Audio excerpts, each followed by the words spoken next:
Okay, this is now tarot lesson number 156, and I have 4 things to go over. Substack, see, then define, picking a card, and then the devil, and the 6 of batons. So, in the description below, there's a link so you can go to and join the free newsletter at Substack. I will be able to post more quite soon, and this is because I'm almost finished scene 1 of Hamlet. I wanted to publish this months ago, but then Susan had the heart attack and that put me back. It's almost ready, so I will have more time to make tarot blog posts. That's one. The second thing is I'm calling this see, then define. And it's because people want the definition first, and then they'll see what they see. And I think this is why people want to know what tarot cards mean. And I think this is why we get into trouble if we start with the meaning or the apparent meaning of a card and then try and figure out how it fits with the answer. So I'll come back to that as we look at the other 2 points. And one of them had to do with somebody called Mark McHugh left a comment, and he said, how do we know the first card we pick is the answer to our question? Under what circumstances would we have to pull a second or even a third card? So with that in mind, how do we know that the card that we pick is the answer to the question? And I think we have to assume that it is, because why would the tarot lie to us? We're legitimately and correctly asking. It's a bit like somebody left a comment. She had taken moral philosophy at Glasgow University, as did I, but some years after me. And it occurred to me, and I may see if we can do more about this later. There's a fellow called David Hume, a Scottish philosopher, and he said that you can't derive a should from an is, right? If you know what is, there's no way of figuring out what ought to be or what should be. And I think that's where the tarot comes in, because people ask questions about what is going on.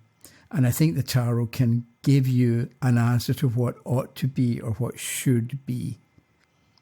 So, is the first card that we pick the answer to the question? And I think we have to assume that it is. So if the card is upright, it means yes. If it's upside down, it means no. So somebody may want to know, am I going to get a promotion? And so you pick a card, and I don't want a page. We pick a card and we get, I don't know what I'm looking for here. We pick a card and we get the 2 of Cups, right? So you can define, then see, right? So you can look at the meaning of the 2 of Cups in a book, and then once you've got the definition, then you can try to see how that gives an answer to the question. The only problem is the definitions may be incorrect or irrelevant or beside the point, and that's why I asked you last week to have a look at the devil card, and I'll look at that in a minute or in a few minutes. So if you want, am I going to get the promotion and I get the 2 of Cups upright? The answer is yes, and you can stop at that point, because maybe all the person wants to know is, am I going to get the promotion? Give me a yes or a no. But if they want details, and you, the reader, can add information based on that 2 of Cups, am I going to get the job? Yes, because you're good with people. We've got a man and a woman exchanging a gift or in love or whatever it happens to be. So are you going to get the job? Yes, because you're good with people. You understand what they need. You understand what to give them so they're satisfied. You give good instructions. You give good orders. You understand what people are telling you. If you don't understand what they're telling you, you'll ask for confirmation.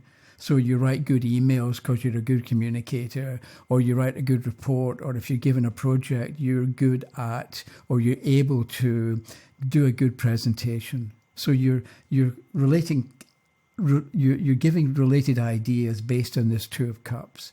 So instead of define, then see, look at the card and see what's there, and then talk about what that would mean for the question that was asked. So am I going to get the job? And you turn the card and you get the Two of Cups upside down. No, you're not going to get it because... So, and maybe that's what the person wants to know. Because we ought to remember that sometimes people ask a question, but they don't really want to know the answer. So if you say, yes, you're going to get it, and they don't get it, was it because the tarot was wrong? Maybe it was also because, or more likely because, the person didn't want to know, or they didn't want the job in the first place, or they were asking about the job, but they didn't really care about the job. So you can't assume that a questioner is going to always, every time, ask you questions that they actually care about. And that's something to remember as well. So, am I going to get the job? The Two of Cups upside down? No, because maybe you're too hostile with the interviewers, or so.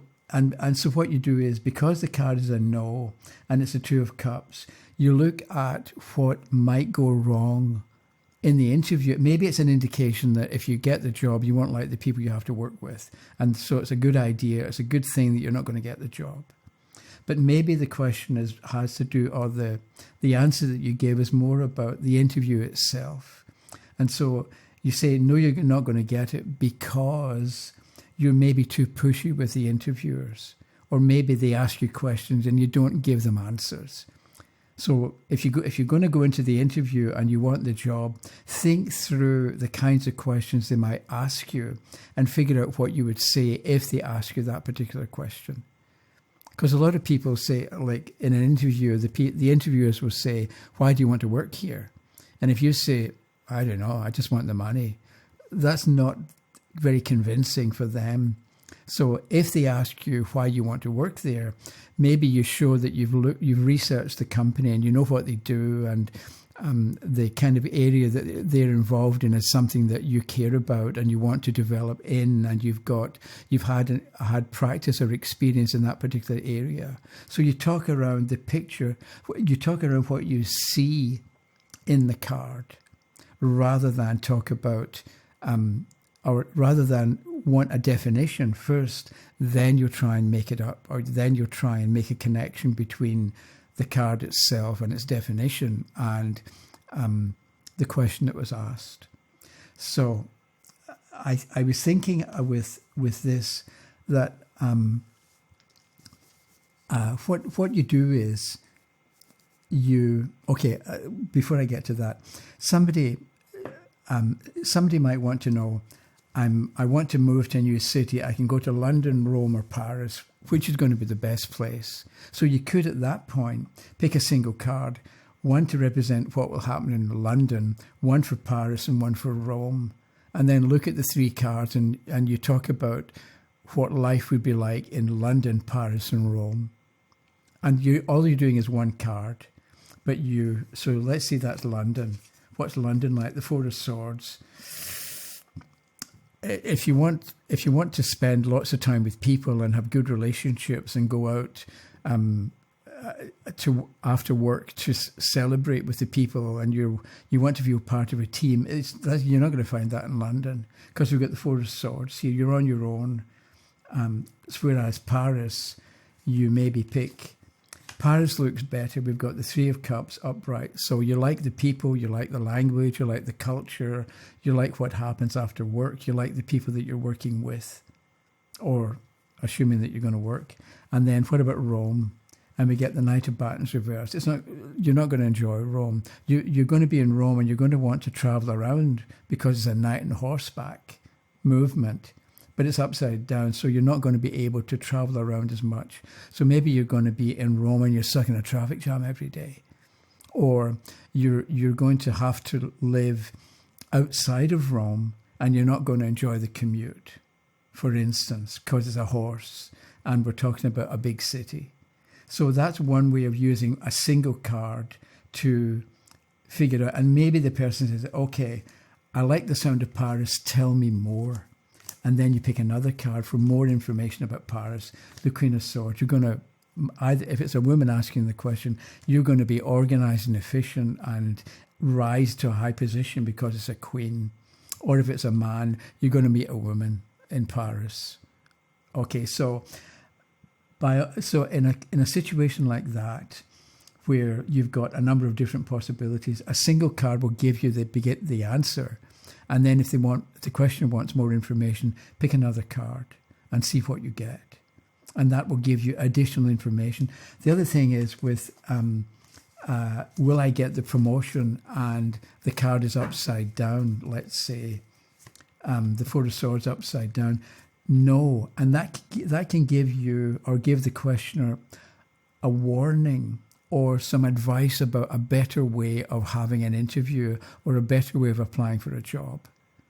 If you're going to go for the job, don't act like you're scared or that you don't really want the job or that you're not willing to make an effort, because swords can represent taking action, decisive action, but these swords are being attached to the wall, so they're not in movement. They're not moving, rather, and we've got the sword here, and the person's lying down. So you don't give the impression, or if you give the impression that you're not dynamic, that you can't make up your mind, that you don't know what you're doing, it's not going to go well for you in the interview. Whereas another circumstance, another job, that kind of being a team player or being willing to cooperate and do as you're told without having to have things your own way, that can be a positive thing in that particular company or for that particular job. The other thing is I mentioned the devil.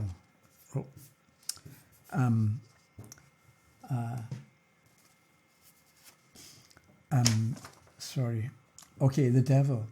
So I copied some information from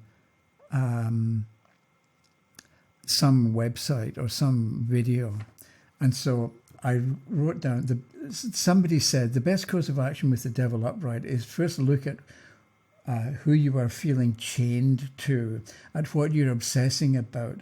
Look at your fears, look at your dark places, look at who you are manipulating or who's manipulating you. You get all these answers, apparent answers for the devil. And you get, it's a definition, but I think what you do is you look at each point that the person makes about a particular card, and hear the devil. So we read, for instance, what do? Look at what you're feeling chained to. And we look at the card. That's okay. Maybe we take that as a possible meaning of the card. So you take the idea. Let me illustrate it with this Six of Batons, which shows celebration and cooperation and achievement. So you take an idea like celebration as being a correct meaning of the card, and then you think about different kinds of questions that people would have. So if the question's about, will I meet somebody and have a good relationship? Yes. So in what kind of situation does celebration, what does celebration look like if the question's about meeting somebody and having a good relationship? So you're going to be you're on the same page, you've got the same kind of outlook, you want to do the same kind of things because you've got a team around you, you're good at cooperating with other people, you're a good team player. If the other person wants to do something that you don't really want to do, you'll do it anyway. You'll go out of your way to make things good for other people. So you're taking the idea of celebration and teamwork and thinking about what it would look like in a question to do with relationship. Or if the question's about getting a promotion, then you take the idea of teamwork as well. You're a good team player, and you can show that in the interview. Whereas if the Six of Batons is upside down, Don't let them think that you're not a good team player if you are, or if you're not a good team player, learn to be a good team player, and it's going to be good for you in the job that you do, or in future interviews. So in the same way with the devil, you look at, you get an idea or a word or two, and you think about, is it correct? If it is correct, what does it look like for a question about a relationship? So if the question is, or if the meaning is, what are you feeling chained to? Or I find this whole list of things kind of pointless, because they may all be true enough, but they're not necessarily an answer to a question. And I think it's better to look or to see, then define. So what we've got here with the devil is two people who are chained. They can't move around much. And there's somebody up top. And rather than think this is a bad card, or the people are chained and can't move around much, some people like to be told what to do. They prefer to not have much freedom of action. So for that person, the devil upright is a really good card. It's exactly what they're looking for. Somebody else who wants to be free and able to move around and do whatever it is that they want, that's more difficult. But you're not going to get that if you start with the definition. Because if you start with the definition, you're going to look at the devil, and because this person talked about how looking at dark places, look to who you're manipulating, and talk about fears and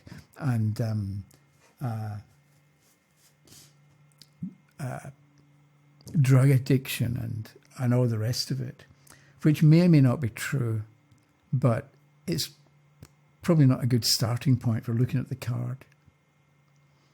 So I don't know how long this has been, but I think I'm going to stop now. So I think the point I want to make is see, then define, rather than define, then see.